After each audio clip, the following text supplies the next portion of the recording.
Hello there. My name is Troyland Ford Cuyos. That's me, by the way. Now, you may be wondering where I got this fresh fade. Well, I got this from my barber at Elegance, near Little Jamaica. Now, you may be wondering, how is any of this connected to gentrification and condominiums? Well, listen here. Listen, look, and listen. And learn.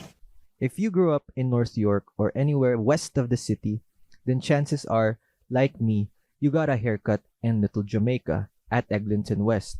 And after getting a fresh cut, most likely than not, you would probably get sweet cocoa bread and Jamaican patties at Randy's Takeout, right down the street. However, as of February 26th of this year, this Toronto staple has decided to close their doors. Now, granted, the shop owners has stated that the close was attributed to multiple factors such as age and a certain global virus.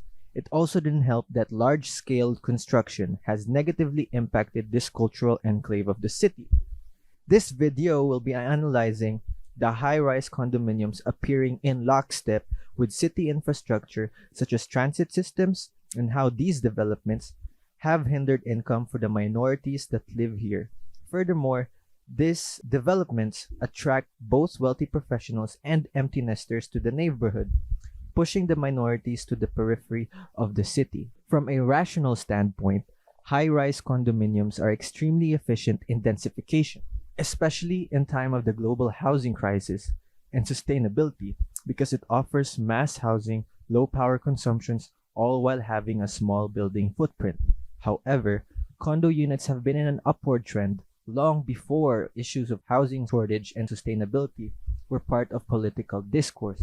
At least in Toronto, condos have been marketable since the 70s. During the 90s, there was an economic and cultural boom that brought with it new professionals that were entering the workforce.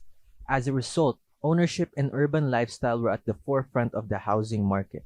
In combination to the cultural and economic boom, Toronto was also pressured to compete with other global cities, which led to rapid construction without much consideration for local mobilizations or local market economy. Currently, there are three major consumers in the market. Numero uno, the professionals that leave their parents in the suburbs for an urban lifestyle. This is attributed to better infrastructure, low transit times, and proximity to workplace opportunities. Numero dos are the parents or empty nesters who left their houses in suburbs to downscale their living space and to reduce maintenance responsibilities. And lastly, are immigrants or international investors that can afford Toronto real estate. To keep up with demand, the city has proposed three solutions.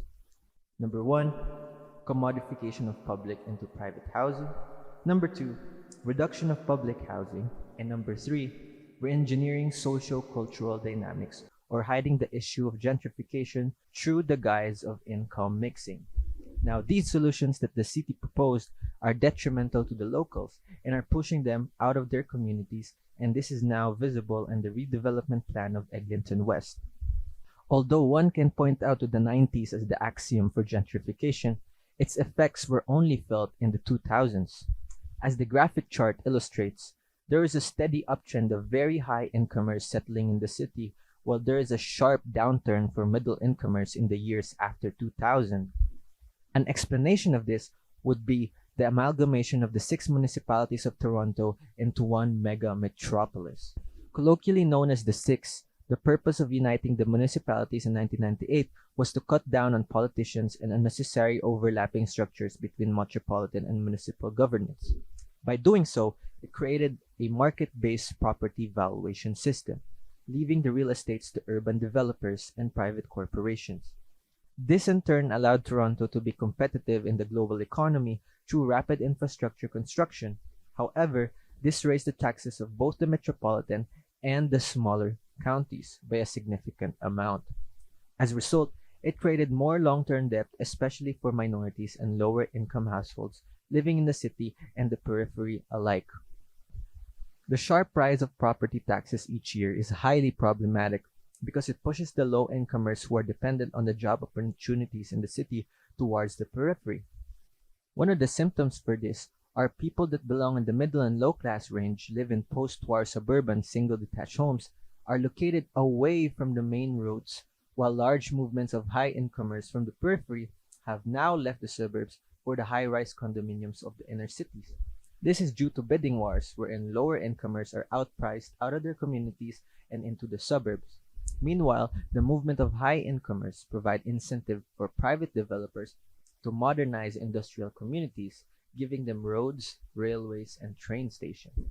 As a result, it makes it easier for high incomers to move in the inner cities to find jobs and live comfortably, while low incomers living in the periphery will find it harder to commute back into the city for their jobs, and low incomers who manage to stay inside developing neighborhoods that are now gentrified will find it even more uncomfortable due to various road constructions, parking shortage, and lane changes. For the purposes of this video, I will be focusing in on neighborhoods that have been affected by these so-called urban redevelopments, particularly Eglinton West's cultural enclave of Little Jamaica. Since 2011, the Eglinton Crosstown LRT system has been in slow production. This has resulted in heavier traffic along major intersections and in some cases has been the cause for the permanent closure of small businesses. As of 2019, the province announced an extension that would reach over Hamilton and is scheduled to finish in 2030. Additionally, in the Infrastructure Ontario website, it states the project benefits of having the extensions were namely easier access to the city, reduced commute time, economic growth, and reduction of traffic. The website itself is vague in addressing who the benefits are for, and so one is left to wonder if the neighborhood was consulted in the development process prior to construction, or if the intended market are the high-income professionals after the construction is complete. In a newspaper article by the Toronto Star, they report that there are 116 development applications for the neighborhood, which includes large-scale urban developments, one of which are mid-rise mixed-use buildings, which further exacerbates the displacement in the area since mom-and-pop shops are closing while urban developments continue to invest in the neighborhood. Case in point, Randy's Takeout. Now, to be entirely clear, this video is not critiquing construction since it is to be expected, nor does it condemn urban development. And granted, the project benefits may take time before it could be felt, but it is undoubtedly true that what the province is proposing for the area is also needed for the growth of the community. However, the issue lies towards whom the benefits are for.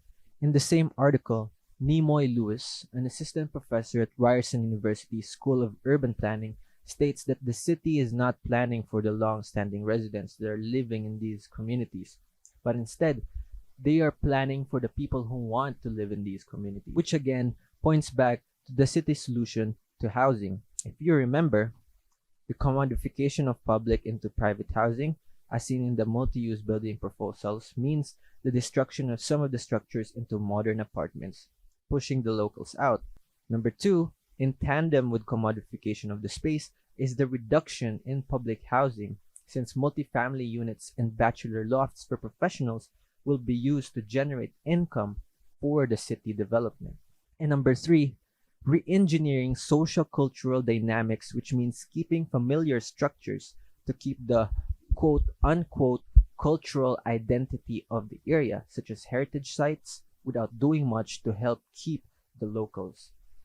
In the case of Randy's Takeout, number one, the commodification of the public space meant that the locals that used to frequent the area are now replaced by new tenants that most likely does not support the businesses. Number two, the reduction of public housing means that more wealthy professionals will settle in the area, which may inspire competition from familiar franchise names. And number three, keeping familiar structures to maintain the quote-unquote cultural identity of the area. Recently, the rapper Drake tweeted about buying Randy's Patties to keep it open.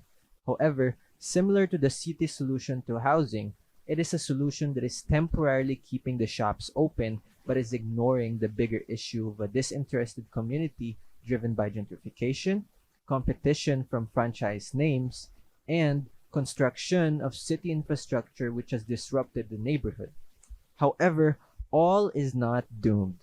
A feasible way to combat gentrification is to revitalize the neighborhood, which includes cleaning of parks, proper maintenance of old apartment buildings, as well as fining 15 to 20% of the total funding for each large-scale development projects and give it towards low-cost public housing. Ultimately, the history of condominiums in Toronto revolves around the spectacle of urban lifestyle and economic prosperity. However, as I have detailed, the construction of these structures are only possible by gentrifying cheap industrial land and redistributing it to the highest bidders. A sad reality which is often overlooked since the displaced communities are often pushed out of sight and into the periphery